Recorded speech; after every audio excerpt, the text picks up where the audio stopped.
Good morning, Ian Crouch with your 8:30 Hunter News update. The deadly varroa mite continues its unwelcome march across the Hunter and the state. There are now 59 infected sites, with one of the latest expanding the red zone to Tokal Agricultural College, which is home to a nationally significant queen bee research program. The Department of Primary Industry says its response teams are committed to destroying the mite.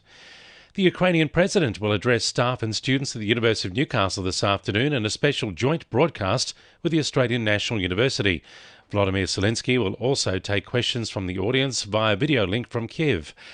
Vice-Chancellor Alex Zelensky is not related but has Ukrainian heritage. He says it's exciting to have the opportunity to hear from the world leader. Our colleagues at the Australian National University have kindly allowed us to participate in the broadcast. So we're part of the broadcast. Other people who can't join will be able to get through on Facebook, and I think it's a very unique opportunity for our staff and students and alumni to hear from a world leader regarding the challenges and realities of a war. There's no word yet on whether the Newcastle Permanent or Greater Bank will pass on the latest 0.5% rise in official interest rates. One of the major banks has already lifted its variable rate, with Macquarie Bank passing on the full 0.5% increase. Macquarie will also pass on the rise to its savings accounts from August 12.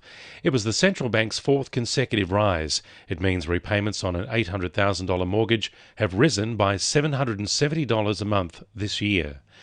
Hunter rail workers are set to take more industrial action as the union dispute with the state government rolls on.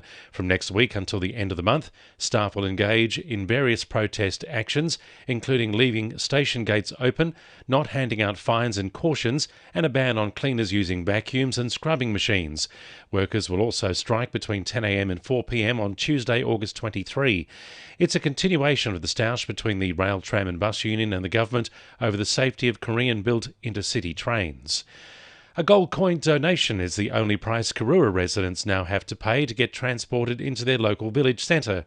An on-demand community bus is being trialled by Port Stephens Council to fill a gap in a lack of public transport services.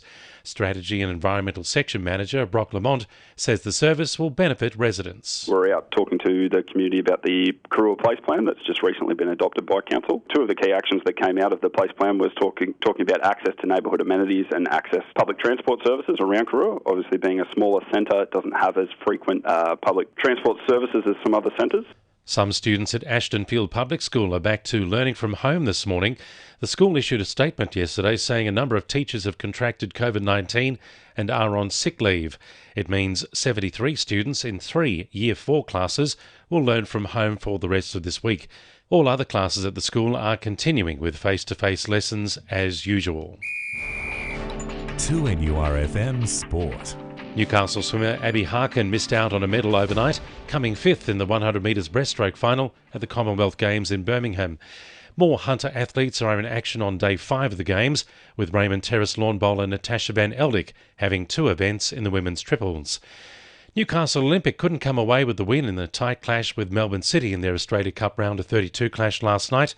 Olympic kept the A-League side on their toes in the second half, with multiple attempts to level up the match, but couldn't find the net. City took the 1-0 win at number 2 Sports Ground. Knights coach Adam O'Brien has reassured fans the club can end their season on a high note after falling to 14th place on the NRL ladder. The third-year mentor says they'll work to fix their issues during pre-season after a disastrous 2022 saw them miss the finals for the first time in 2 years. O'Brien says they're working hard every week despite the results. What do they do all week? Well, I can assure you we're not sitting around playing euchre. We're in there, training really hard. I'm confident that if we can stick at that long term, we'll come out the other side of it. We can't drift off course. And in the Northern New South Wales NPL, the Lambton Jaffers say they're still wary of 9th-placed Cooks Hill ahead of their clash tonight, despite coming off a resounding 7-0 victory over Lakes. And the winning numbers in Oz Lotto are 22, 23, 27, 33, 38, 39 and 42, and the supplementaries are 4, 20 and 37. And now you're up to date with the latest 2NURFM Hunter News.